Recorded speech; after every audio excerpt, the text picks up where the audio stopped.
জনগণের জন্য রাজনীতিতে এটা একটা জরুরি সতর্কবার্তা। আমাদেরকে সিদ্ধান্ত নিতে হবে। কি সিদ্ধান্ত নিতে হবে দর্শক? ভেরি ইম্পর্টেন্ট আলোচনা এবং অ্যালার্মিং খবর। আপনারা জানেন যে আওয়ামী লীগ কোনোভাবে আর ফিরতে পারছে না। আওয়ামী লীগ এখন নিষিদ্ধ সংগঠন এবং তাদের নিবন্ধন নেই এবং তাদের প্রতীক ব্যালট পেপারে থাকবে না। নির্বাচনে অংশ করার কোনো সুযোগ নেই। এমনকি জাতীয় পার্টি তারা অঘোষিত নিষিদ্ধ।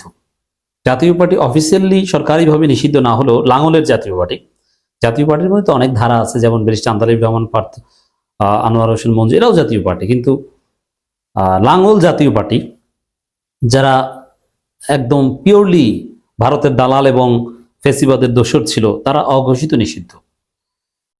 এখন আওয়ামী লীগ নিষিদ্ধ হওয়ার পর আওয়ামী লীগের প্ল্যান স্বাভাবিকভাবে, আওয়ামী লীগের কিছু ভোট তো আছে, এটা তো অস্বীকারের সুযোগ নেই, এবং অনেক ভোট আছে, কিছু ভোট কিছু না অনেক, সেটা একটা ফ্যাক্টরস। সে আওয়ামী লীগের ভোট ব্যাংক জামাতও টানতে চায়, বিএনপিও টানতে চায়। যদি লাঙ্গল জাতীয় পার্টি মানে জিএম কাদের জাতীয় পার্টি থাকতো, তাহলে কোনো টেনশন বা চিন্তা ভাবনা আওয়ামী লীগের থাকতো না। ওইটাকে তারা সমর্থন দিয়ে প্রধান বিরোধী দল বানানোর চেষ্টা করত।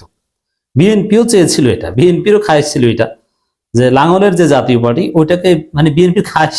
বিএনপি তো আসলে কতটা উদ্ভট এবং কতটা অবাস্তব কল্পনা বিলাস আছে, সেটা তো গত 15 বছরের দিকে তাকালে দেখতে পারেন যে কিচ্ছু পারে না, যা করতে চায় কিচ্ছু পারে না। এমনকি তারেক রহমান দেশেই আসতে পারে না। তারা রাজনীতিতে সফল হবে কি?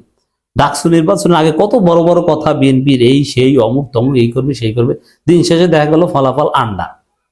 বিএনপি একটা ধৈর্য পার্টি, এরা কিচ্ছু পারে না। গত 15 বছরে এই 10 ডিসেম্বর থেকে দেশ চলবে খালেদা জিয়ার কথায়, 11 ডিসেম্বর দেশে আসবেন তারেক রহমান, এই 28 অক্টোবর দুনিয়া উল্টে ফেলবো, কিন্তু পুলিশের বাঁশির শব্দ শুনে দৌড়। মনে আছে? তাহলে বিএনপি কি পার্টি, এটা ব্যাখ্যা করার দরকার আছে? এই বিএনপি মনে মনে কল্পনা করেছিল যে বিএনপি যাবে ক্ষমতায়, বিরোধী দল হবে আওয়ামী লীগের সমর্থন নিয়ে জাতীয় পার্টি, জামাত রাজনীতির দৃশ্যপটে থাকবে না, কারণ জামাতকে মোকাবেলা করা বিএনপির জন্য কঠিন। কেন?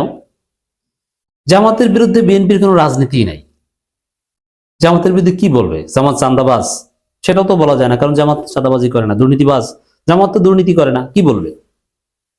জামাত ভারতের দালাল না, জামাত তো ভারতের আধিপত্যবাদের বিরুদ্ধে সবচেয়ে সোচ্চার।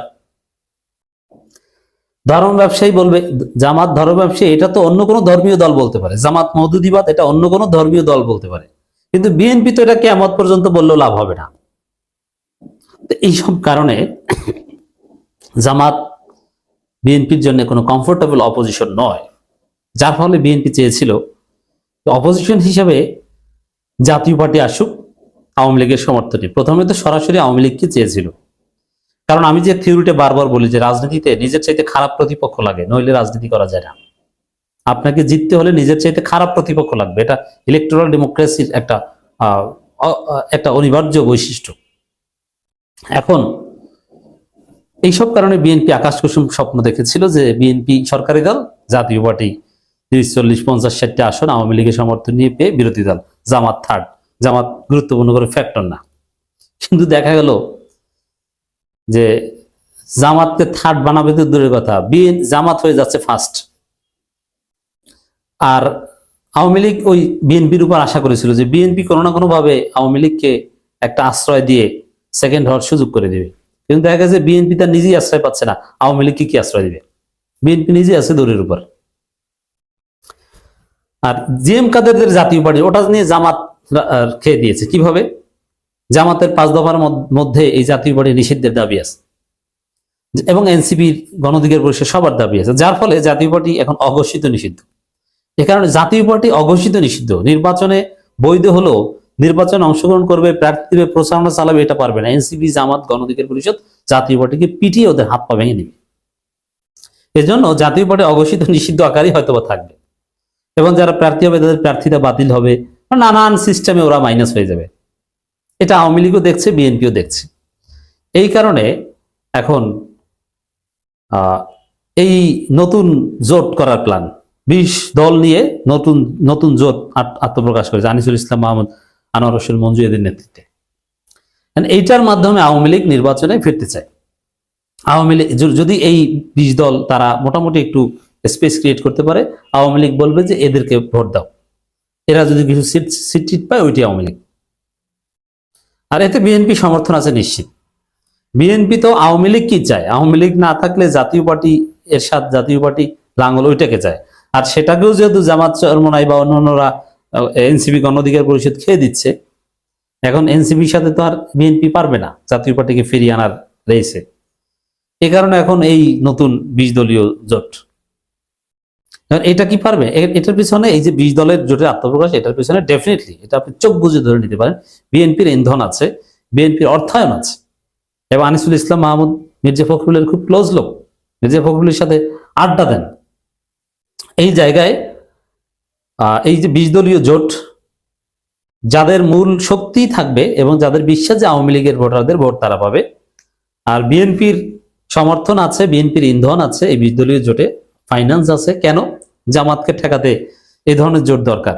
কারণ বিএনপি দেখেছে যে বিএনপি যা ভাবে কিছুই হয় না। বিএনপি তো কত কিছুই ভাবে, সেই 10 ডিসেম্বর 28 অক্টোবর কিছুই তো হয়নি। তো বিএনপি ভেবেছিল না আওয়ামী লীগের ভোট তো আমরা পাবো, কিন্তু দেখা গেছে হিসেব উল্টা, যে আওয়ামী লীগের ভোটও জামাত পাবে। এখন আওয়ামী লীগের ভোটটা অ্যাটলিস্ট জামাত থেকে কমুক, এই জন্যে এই প্রো আওয়ামী লীগ কোনো জোট গঠিত হয়ে আওয়ামী লীগ প্রয়োজনে এই 20 দলের মাধ্যমে কিছু সিট পাক, বিএনপি ভোট না পাক, অ্যাটলিস্ট জামাতেরটা তো কমুক। এই চিন্তা থেকেও বিএনপি এদেরকে সমর্থন দিচ্ছে বা দিবে। তো দর্শক, খবর 20 দল নিয়ে আত্মপ্রকাশ করলো নতুন জোট। আর এদের ক্ষেত্রে এনসিপি কি করে এটা দেখার বিষয়।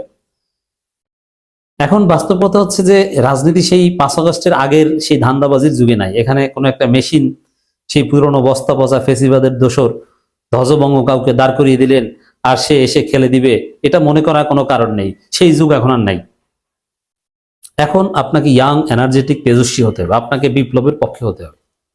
তবে আমি বিশ্বাস করি এনসিপি সহ বিপ্লবীরা ঘোষণা দিবে, ফেসিবাদের দোসররা কেউ নির্বাচনী প্রচারণা চালাতে পারবে না, কথা ক্লিয়ার। অতএব আনিসুল ইসলাম মাহমুদও এরা সবাই ফেসিবাদের দোসর, এরা হাসিনার মন্ত্রী ছিল। তো এই বিগত 3 নির্বাচনে যারা বিভিন্নভাবে দায়িত্ব পালন করেছে তাদের কাউকে এই নির্বাচনে রাখা হচ্ছে না। তবে 3 নির্বাচনে এমপিদের রাখা হবে কেন? মন্ত্রীদের কেন রাখা হবে? এমপি তো বিএনপির ছিল।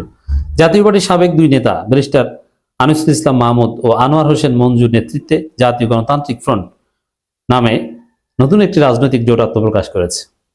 আই রিপিট, বিএনপির ফাইন্যান্সে, আওয়ামী লীগের সমর্থনে। সোমবার রাজধানী গুলশানে জানা পার্টি সেন্টারে এক সংবাদ সম্মেলনের মাধ্যমে আনুষ্ঠানিকভাবে আত্মপ্রকাশ করে। প্রেস ক্লাবে করলে তো হয়তো দোলাই টোলাই খেত, এই কারণে একটু অভিযোগ জায়গা করেছে, যেখানে চাইলেও সাধারণ জনগণ যেতে পারবে না।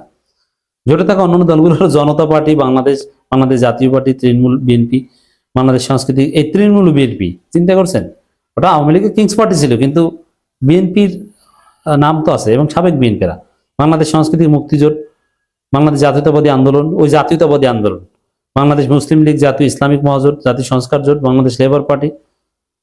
এটা কোন লেবার পার্টি? স্বাধীন পার্টি, জাতীয় স্বাধীনতা পার্টি, বাংলাদেশ মানবাধিকার জোট, বাংলাদেশ সর্বজনীন দল, Bangladesh Janakalyan party, applied Democratic party, Bangladesh গণতান্ত্রিক আন্দোলন, ডেমোক্রেটিক পার্টি, বাংলাদেশ। এরা যে ফেসিবাদের দোসর,